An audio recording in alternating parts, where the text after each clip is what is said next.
Hey everyone, this is the review of The Last Dance episodes 7 and 8. The second last, release of The Last Dance. And this was like really emotional. You get to see, vulnerable sides of Jordan and his teammates and all that. And just how it's coming together and all that. So they start off with, Jordan's dad's death. And it just explains how Jordan was so close to him that they did everything together. Jordan, every time he won a championship, his dad was right there, just by his side. All that, you know. After a couple of days after this, all that happened. Haters, the media, they all came out. They said, Jordan's dad's death was released to, Jordan's bad decision making in life, and due to gambling, due to this, due to that, and you can just see how bad, the media and how people portray things.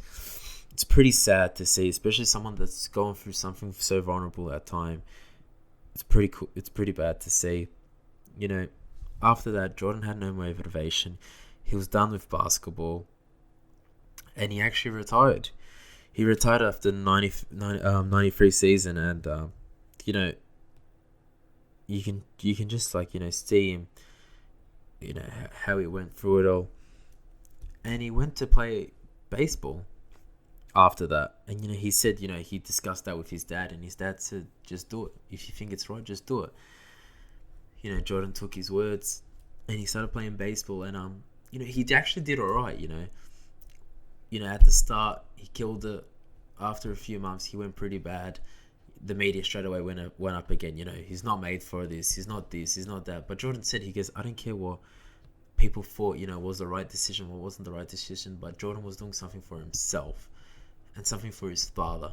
And when you hear that, and you think about that, I feel like, even though people say always, if Jordan continued playing basketball, he would have been fit. He would have won 2 more championships. With his 6 championships, the guy would have had like 8 or 10. And that might be the case. However, no one should look at him badly or anything like that, due to he did something that he was passionate about. He did something for his father who passed away, and all of that, which you just see how such of a great person he is. Just such as himself, such a father figure. As a son, it was pretty cool to see. And actually, after that, all of that happened, Jordan gets a call by one of his teammates. He comes back to training, starts training, bit by bit, after a year of not playing. And that year that he didn't play, you can just see how bad the Bulls needed someone like Jordan on their team. I'll get to that later, but yeah, you just see just how the Bulls turned without Jordan. And before that, though, they actually put a clip with Scott Burrell, a former teammate of Jordan, and it was just showing how Jordan always pushed people. And he was saying how much he always used to push Scott, because Scott had such the talent. However, he was just too nice, and he didn't really take the effort to maximize his talents. And Jordan was always like, what the hell, he wants the best from his teammates. And Jordan always used to get in his face and tell him to do this and tell him to do that, and bullied him, but not bullied him in the sense of where he's tortured and all that, where he just to get the best out of him. And I really love seeing that. You don't see LeBron doing that with his teammates. You don't see all of that stuff. But it was pretty cool to see, And Jordan laughed at the end. He goes, how many times, he used to swear at him, push him, fight him. The guy never broke because he was such a nice guy. And that would lead to the end, actually, of this episode. But throughout that, we get, the year Jordan didn't play, 1994, third game with Scotty, coming on. Scotty was now positioning as like the leader and all that. And you see a clip of the Knicks series, and you see how there was one game where Phil Jackson actually wanted someone else to take the winning shot, and it wasn't Scotty, and Scotty felt so angry, and he's like, you know, and he was all like, you know, I don't want to, you know, get on with this game, and he actually set off the game, and it was pretty crazy to see something like that, and you know, whatever that happened, you know, Bulls somehow, you know, got the winning last shot, and they, you know, they won the game. However, they lost that series against the Knicks, and you can just see how someone so nice like Scotty, how he became without, you know, someone like Jordan and all that. And I think that's what they were positioning. People may say, you know, Scotty wasn't, you know, that Scotty part was invalid. You know, they didn't need to put stuff like that on because it's about Jordan. But they did need to put something like that on, just, you know, just to emphasize how much Jordan was missed, you know, on the court, off the court, just everywhere in general.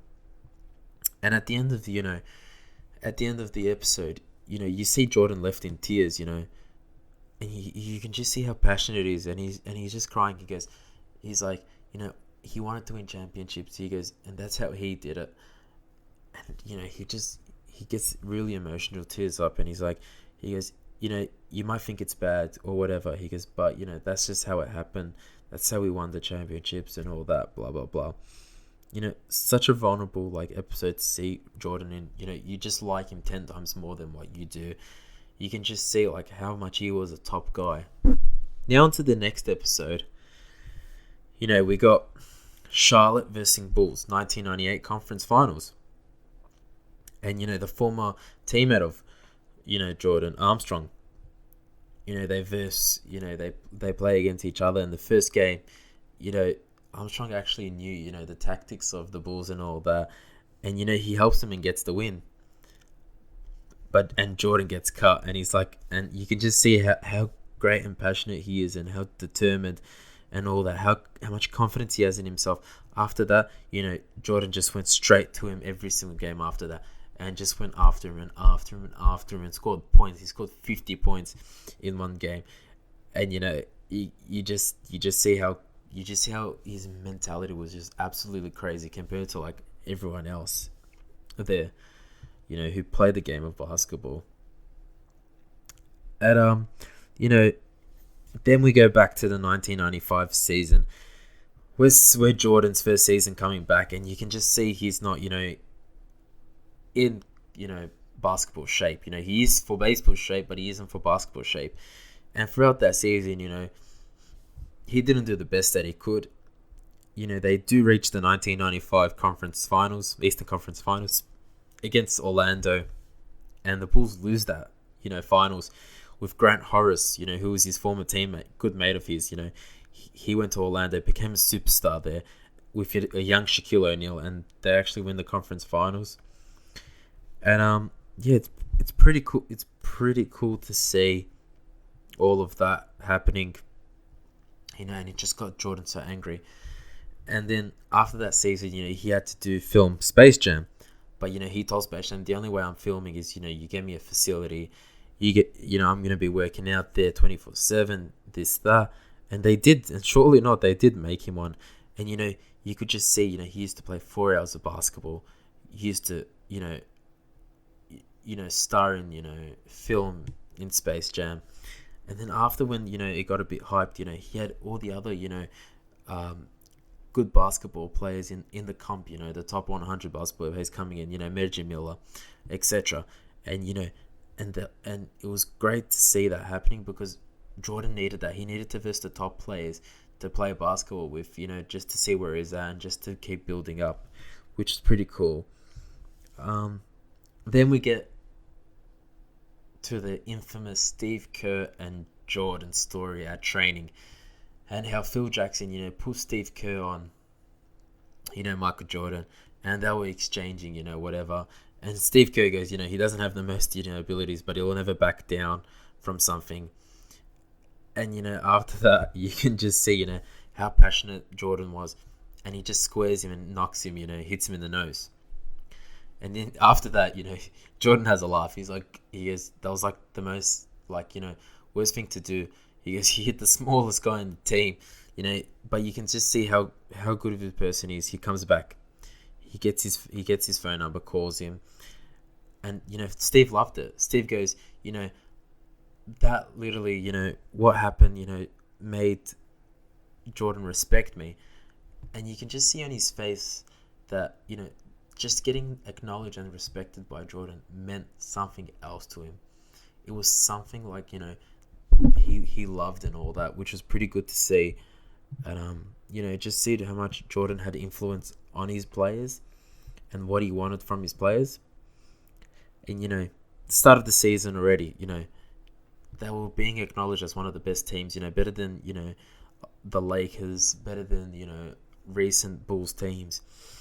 And they were just getting, they just had, winning mentality, and they had streaks on. And, the 1996, Eastern Conference, when they made it, they came and they visited Orlando again. And Grant says before, they show any video clips and all that of those finals, he goes, the worst thing that happened is they beat the Bulls last year in the finals.